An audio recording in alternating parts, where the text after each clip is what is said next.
ధోనిబాయ్ మా అండర్ గ్రౌండ్లో ఉన్న players Anoj Rawat, Glenn Maxwell, Siraj, Alzarri Joseph వీరందరినీ రిలీజ్ చేసినాం. కానీ మీ స్కార్లోనేమో ముగ్గురు అండర్ గ్రౌండ్ ఉన్న ప్లేయర్స్ని తీసుకున్నారు. దీపక్ కూడా, విజయ్ శంకర్, శ్యామ్ కర్ణన్. అయినా కానీ మీ బాలింగ్ ఎందుకు ఈసారి వీకున్నట్టు అనిపిస్తుంది కదా.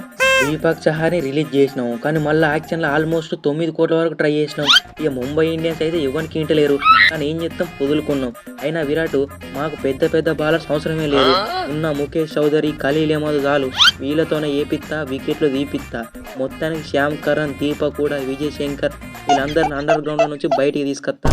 అప్పుడెప్పుడో విరాట్ అన్న, రోహిత్ అన్నతో కలిసా అన్న, కానీ ఇప్పుడు లెఫ్ట్ ఆర్మ్ పేసర్ ఉన్నాడని చెప్పి అన్ని ఫ్రాంచైజీలు మర్చిపోయినాయి.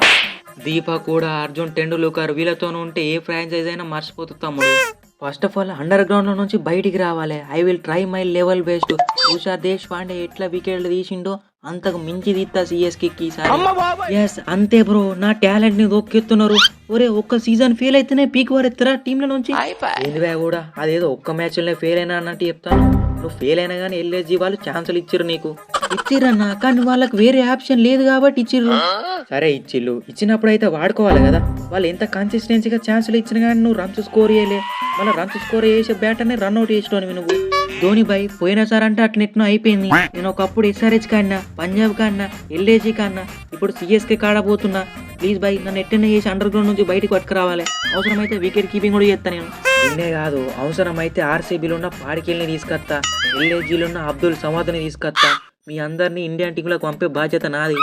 ఎస్ నాకు కూడా గదే కావాలి. పంత్ అన్న కూడా ఓపెనింగ్ అంటున్నాడు. ఏక ఓనర్ గాని మూతి కథమే. ఒరే తమ్ముడు, నేను మాట వరుస కన్నేవే. నా పేరు గ్లెన్ మ్యాక్స్వెల్. ఓడిపోయే మ్యాచ్ ను చూతా గెలిపిస్తా. కానీ నన్ను ఆర్సీబీ రిలీజ్ చేసినప్పుడు చాలా హర్ట్ అయినా నేను. మ్యాక్స్వెల్ ప్రతిసారి లాయాల్టీ అంటే లిమ్కా సోడా తాగుడైతుంది.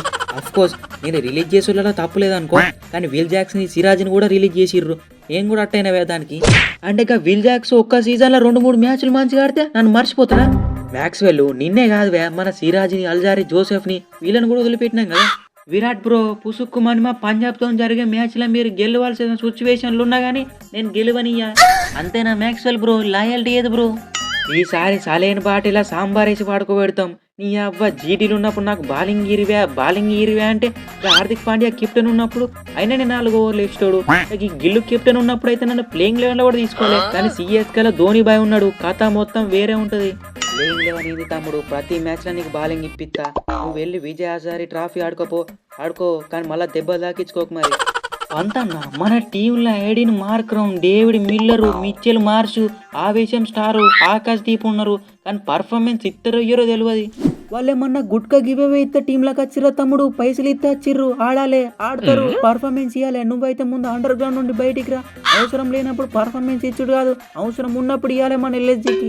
నేను అవసరం ఉన్నప్పుడే పర్ఫార్మెన్స్ ఇస్తా పంతు, కానీ ఇది ఎక్కడ న్యాయము. నన్ను జస్ట్ బేస్ ప్రైజ్ 2 కోట్లకే తీసుకుంటారా. నేను ఇటువంటి ప్లేయర్ని, సౌత్ ఆఫ్రికాకి 2 ఫార్మాట్స్లలో కెప్టెన్ని. నీకు వేరే టీంలు బీడ్ చేసుకోకపోతే పైసలు ఎట్లా పెరుగుతావే. నీకు ఒక్క టీం కూడా నేను బీడ్ చేయలేదు, గందుకే 2 కోట్లు క్యాప్షన్ నువ్వు. నా ఎక్స్ టీం ఎస్ఆర్హెచ్ ఒక సీజన్ మొత్తం కెప్టెన్సీ చేసిన కథం. ఈ ఆస్ట్రేలియన్స్ అచ్చుడుతోనే నాకు కెప్టెన్సీ మింగిరు. తర్వాత టీంలకి వెళ్ళి బయటికి నొక్కిర్రు. మార్క్రమ్ మన టీంలో ఆల్రెడీ ట్రావిస్ హెడ్, క్లాస్ అను నేనున్నా. ఇంకొక ఫారెన్ ప్లేయర్ తీసుకున్నా కానీ ఎవరినో ఒకరు మ్యాచ్కి ఒకరు అవుతారు. నిన్ను తీసుకుని ఏం చెప్తాను చెప్పు. నేను తీసుకున్న ఇరికిచ్చుడు అవుతుంది. నీ అసలు ప్లేయర్ని పెంచి మీద కూర్చోబెడతామా. అందుకే రిలీజ్ చేసింది మా కావ్యక్క. ఎల్ఎస్జీకి పోయినావు కదా, అక్కడ పర్ఫార్మెన్స్ ఇయ్యి. మా పంతు చెప్పినట్టు గుడ్కా గివే విత్ రాలే. నేను పర్ఫార్మెన్స్ ఇస్తా అని చెప్పి నన్ను వీళ్ళు తీసుకున్నారు. చూపిస్తా, మొత్తం గ్రౌండ్ లో చూపిస్తా.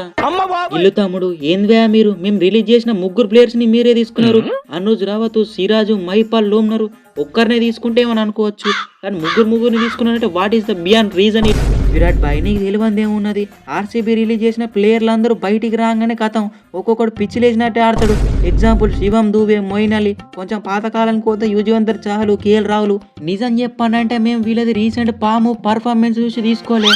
ఆర్సీబీలకి రిలీజ్ అయ్యారు కదా, ఖచ్చితంగా ఆడతారన్న నమ్మకం తీసుకున్నాం. విరాట్ బ్రో పనికిరాని ప్లేయర్స్ అందరిని ఆర్సీబీ తీసుకుంటది కదా, నన్ను కూడా మీ వాళ్ళే తీసుకుంటారేమో అనుకున్నా, తీసుకోలే. నీ అవ్వ నేను టెస్ట్ ప్లేయర్ నన్ను తెలిసి కూడా 2 సీజన్ల నుండి ఢిల్లీ వాళ్ళు నా వెనుక పడ్డారు. ప్రపంచం అంతా నేను టెస్ట్ ప్లేయర్ గా చూస్తే, కానీ ఢిల్లీ వాళ్ళు మాత్రం నీ లోపల ఉన్న T20 ప్లేయర్ ని చూస్తారు. అందుకే తమ్ముడు అట్లా తీసుకుంటారు. మంచిగా ఆడుకో తమ్ముడు, ఏం చెప్తాం. హాయ్ గైస్, ఈ వీడియో అయితే జస్ట్ ఎంటర్టైన్మెంట్ పర్పస్ కోసం మాత్రమే. సో చూడండి, ఎంజాయ్ చేయండి. అండ్ ఆల్సో వీడియో రేటింగ్ అనేది మీరు కామెంట్ చేయండి. అండ్ ఇంకా మంచి మంచి వీడియోస్ అయితే రాబోతున్నాయి. తప్పకుండా ఛానల్ సబ్స్క్రైబ్ చేసుకోండి. బెల్ ఐకాన్ అయితే ఆన్లో పెట్టుకోండి. ఈ వీడియోకి లైక్ చేయడం మర్చిపోకండి. Thanks for watching guys. Bye.